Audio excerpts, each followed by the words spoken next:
Welcome to Cricket 8's podcast. I'm Jarrod Kimber. I'm here with the sexiest guests that you can find on any cricket podcast. That's Rob Barron and Mark Machado. Let's go into this a little bit here of these two games. We'll leave the Delhi-Mumbai slugfest for the end. But after watching Rajasthan, Mark, do you think you feel warmer or colder about them winning the entire thing?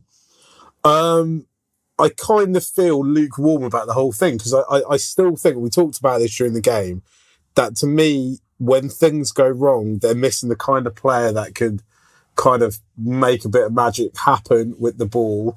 Or like today, it kind of felt at points that maybe they needed an extra bowler. They couldn't quite find anyone. I think that's a bit of a flaw in the way their team's set up. With the batting, I know today, obviously, we didn't even get that deep into their side. But when they lose wickets quickly at the top, you kind of start to panic for them mildly. Maybe that's because I'm a Sri Lanka fan and that's the kind of panic that we have. Your natural state. It's my natural state of watching cricket. But it just feels like I'm not sure that when the going gets tough, if they'll have enough grit in the side almost. Somebody's going to kind of hang around. Somebody's going to do a kind of Glenn Maxwell type role. If they could somehow bring him into the side, which obviously they could bring him back from Australia. And bring him to a different side. That would be much better. Move him into a different team. It's not really possible, but you know, he'd be the kind of person. You know, I saw Marcus Stoinis playing for Lucknow, and I thought actually maybe he's the kind of person that they need. Somebody could bowl an over or two if needed, and could get them runs very quickly if needed as well, and get them out of sticky situations. I think there's a lot of players in that side that are just really, really good at what they do. But I'm not gonna, you know, when it gets difficult, that's when they could face problems. I think that's a really interesting one. I think, Rob, the way that I look at it is that today says to me that they can win against a good side without playing particularly brilliantly. Affected their odds to win the whole tournament at all today? Yeah, they're decent favourites now because they've qualified. Yeah. And they have to be, and they're now 2.75-ish because the way this tournament is structured, you get extra goes if you manage to finish in the top two, and they're going to win the league now, probably. I think they're the best team. I've been saying it since the start, as long as they don't get injuries. I think even when they did get injuries, they actually still played well, to be fair. Yeah, I think today is an example of them when they did get under it in the chase, and they lost Joss and Jaiswal in quick succession, both doing aggressive, slightly silly things, and then Parag came in and he did something silly and he got out, and then all of a sudden they were in trouble. They were 60 for none cruising at the end of the power play, and then they were 80 for 3, and then they absolutely cruised home with Jurel comes. They didn't use either of the West Indian guns to chase in those runs. So the thing I love about Rajasthan is they don't rely on anyone. They rely on everyone to do their job, if that makes sense. Yeah. And everybody did their job today. Nobody scored absolutely loads. Nobody got loads of wickets, but everybody pitched in a bit, and nobody fielded horrendously badly, and no one dug them into a huge hole, and everyone was about to help out and do their thing. And that's how you win tournaments, long tournaments like the IPL. And they're standing out on the top of this league now. They're way better than everybody else at the moment, and the rest have got to catch up. We don't need to pick holes in what Rajasthan are doing. We need to find answers for the rest because they're the best team. Do you not think, though, running away from the pack at this stage could it be as much of a curse as it is a blessing, as the other teams start to kind of find their way? Teams don't have a lot of time together before the tournament starts. You have to find your feet as you carry on through the tournament. And now they're also in a weird situation where there's about 6 teams underneath them who could all make the playoffs if any of them can go on a bit of a run. And that's kind of added motivation for those sides. And actually, when we get to the business end, Rajasthan might have ended up playing a load of games where they don't really need to win. They can experiment with the side, bring players in, look for other combinations. And that could mean some of their better players actually end up out of form when it gets to the top end. It's possible, but it's one of those things. Basically, what you're saying is they're peaking too early. Yeah. And I would say the same thing I would say every time I've ever been asked that is, do you want them to start losing? And you don't really, do you? What you're saying is that they're playing really good and another team might get on a run. They can't control that. All they can control what they have is, this is what I would say is, coming into this tournament, I basically trusted 4 of their batters.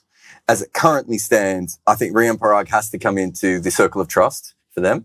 And Dhruv Jurel's innings today, which was impeccable. Superb. It was just it won't go down on, if you look at the scorecard, you'll think, oh, it's okay inning. It wasn't an okay innings because he was 8 off 11 at one stage.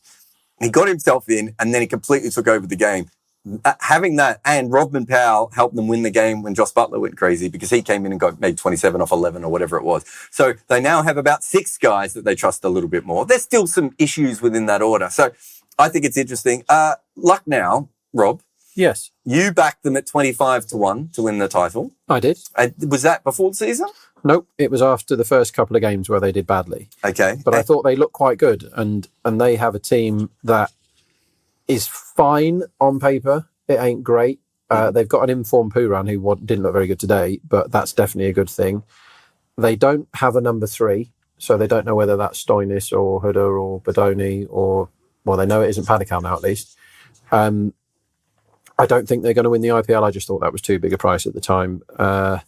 They did a lot of bad things today.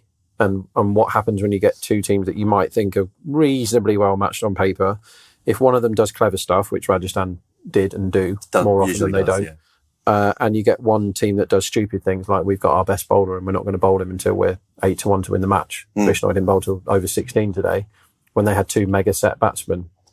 Such a bad answer. Like, put him in when you haven't got set batsmen. There's so many ways they could have done better there. It just points to Rajasthan being really good rather than Lucknow being terrible. Lucknow got a big score, I thought, on that deck and just didn't have any brain power to defend it.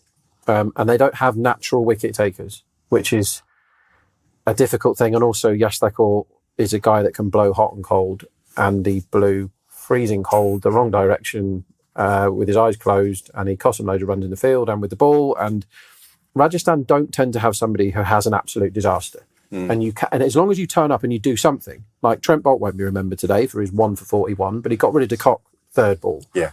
And he's contributed there. Sandeep, it won't be discussed after this game. He was fantastic again, bowling all the hard overs, 2 for 31. That's amazing. He bowled the 20th. Even Avesh, like, again, 1 for 42, looks crap on paper, but he came back at the death when everyone expected him to get shooed, and he was fine. Lucknow, they've got KL, and KL's brilliant. Stoinis can get 100 every now and again. It looks very much like his one good day out, rather than you can have a question mark on literally everyone in the Lucknow team, including Pooran after today's 11 off 11. But you don't have those question marks about Rajasthan, and that's why they're now strong favourites for the IPL, and that's why they're top of the table by miles now. Are you selling your 25s? Nah. Fair enough. I think the weirdest thing of today was, outside of the arbing, which we might have to mention at the end, was the Ravi Bishnoi situation where he just he wasn't there, Mark. We didn't know. I was texting people going, are we sure he's okay? Did he go to the pub for a quick pint and forgot to come back? There's some great stories about Aravinda de Silva. You remember he would sometimes just disappear from games because he didn't think he would be needed in a club game from nondescripts. Did Bishnoi do something like that? Was he going to come back on with pastries in his pocket, which Aravinda also used to do? How do we get our head around the Ravi Bishnoi situation? Their best bowler not bowling to the 16th over. I don't know whether maybe he, after the first innings at the interval, just said, do you know what? I'm not feeling great. I'll carry on fielding. And then he just stayed on, and for whatever reason, he just decided he didn't want to bowl. Yep. Maybe the captain forgot about him. I mean, that sounds ridiculous, but they are human. Sometimes human errors happen. It's kind of inexplainable why he didn't bowl. I'm sure there is some sort of story behind it. My kind of worry as a journalist is that actually it's a really interesting story about why he hasn't bowled this game, and because it essentially is a game right in the middle of the IPL in its league format, not in the playoffs. It might be one of those things we never find an answer to. This is why we need beat writers, because if this was a Premier League football team or an NBA team or a rugby team, there'd be a beat writer out there going, the fans have to know this. It's unfair for the fans not to know this. Whereas with the IPL, sometimes you just never know, and it's so frustrating. Let's move on to the next game. Yeah. Is that your first major Fraser-McGurk moment? Have you had other Fraser-McGurks? How many times have you Fraser-McGurked before? Today was my first Fraser-McGurk. When he's batted in previous, I think when he was in the ILT20 playing for the Dubai Capitals. Right. I've had a few people message me because I've got I just know loads of people who seem to watch T20 cricket constantly going, who is this guy? He's incredible. Like, where's he come from? Because if you do watch T20 cricket sometimes, and only T20 cricket, it feels like players just arrive out of nowhere. Yeah. So I was kind of aware of him. This is the first time I've sat down and watched him play. And he took us down to Fraggle Rock today. It was brilliant, wasn't it? Took us down to Fraggle Rock. That's why you come to the Cricket Egg podcast for the Fraggle Rock mentions. Luck now. What do they call Delhi? Have Delhi lucked into a good team? Yeah, it's exactly what happened. And I backed Delhi to finish bottom based on the players they had at their disposal and how I thought that they would put them in the team.